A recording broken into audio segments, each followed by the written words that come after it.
नाशिकमध्ये खड्ड्यांमुळे आणखी एका दुचाकीस्वाराचा बळी गेल्यानं शहरातील रस्त्यांच्या दुरवस्थेचा प्रश्न पुन्हा ऐरणीवर आलाय।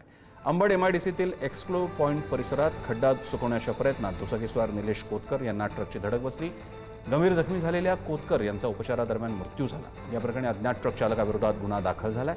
गेल्या काही दिवसात नाशिकमध्ये खड्ड्यांमुळे झालेला हा चौथा मृत्यू असून खड्ड्यांना जबाबदार कोण असा सवाल नागरिक उपस्थित करतात।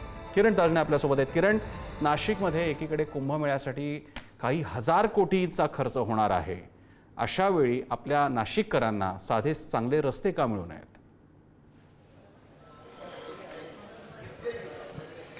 प्रसन्न सर, खरं म्हणजे काही महिन्यांवर सिंहस्थ कुंभमेळा येऊन ठेपलेला आहे आणि हा कुंभमेळा साधू महंतांचा जरी भरणार असला तरी सध्या नाशिकमध्ये खड्ड्यांचा मेळा भरलाय अशा स्वरूपाची स्थिती आहे।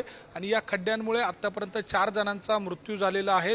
यामध्ये निलेश कोतकर ज्यांचा परवाच्या दिवशी अपघात झाला, त्यांचा कालच्या दिवशी उपचारादरम्यान मृत्यू झाला। त्यांचं कुटुंब हे नाशिक महानगरपालिकेमध्ये या ठिकाणी सार्वजनिक बांधकाम विभाग जो आहे त्यांचे जे शहर अभियंता आहेत त्यांच्या दालनाच्या बाहेर या ठिकाणी ठिय्या आंदोलन करत आहे।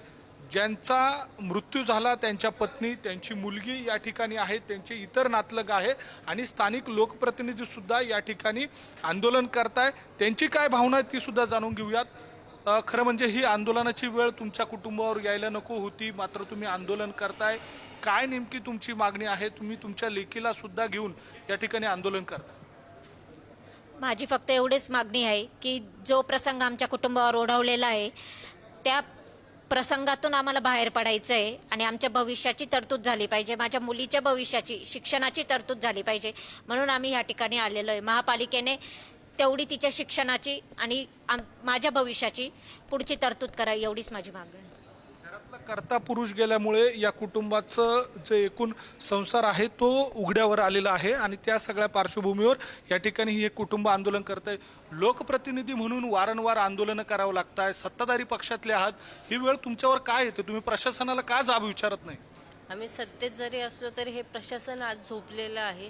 नाशिक शहरामध्ये तुम्ही बघता खूप खड्डे झाल्यामुळे नाशिक शहरात हा चौथा बळी आज गेला। आज हे चौथं कुटुंब आज उद्ध्वस्त झालंय आणि तरी प्रशासनाला जाग येत नाही। प्रशासनाच्या निष्काळजीपणामुळे आज पूर्ण शहरभर खड्डे पडले।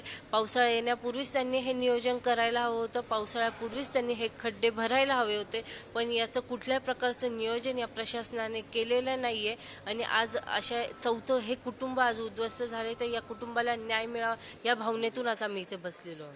प्रसन्न सर, आपण बघतोय की हे कोतकर कुटुंबाची फॅमिली आहे ती या ठिकाणी आंदोलन करते, आपल्या पतीला न्याय मिळावा आणि आगामी हे चित्र बघत असताना कुणाचे हृदय पिळवटून निघेल। नाशिककरच नाही, महाराष्ट्रासाठी घटना महत्त्वाची आहे। एकेकाळी अशा घटनांमुळे पुण्यामध्ये सुरेश कलमाडींच्या विरोधात जनमत गेलं होतं, त्याची आठवण या निमित्तानं होते। हे खड्डे राजकारणाला सुद्धा खड्ड्यात तर घेऊन जाणार नाहीत, नाही पाहावं लागेल। आपल्या सद्भावना, आपल्या सगळ्या प्रार्थना नाशिककरांसोबत आहेत आणि अपेक्षा आहे पुन्हा असं होणार नाही। धन्यवाद किरण, तुम्ही दिलेल्या प्रतिक्रियांसाठी।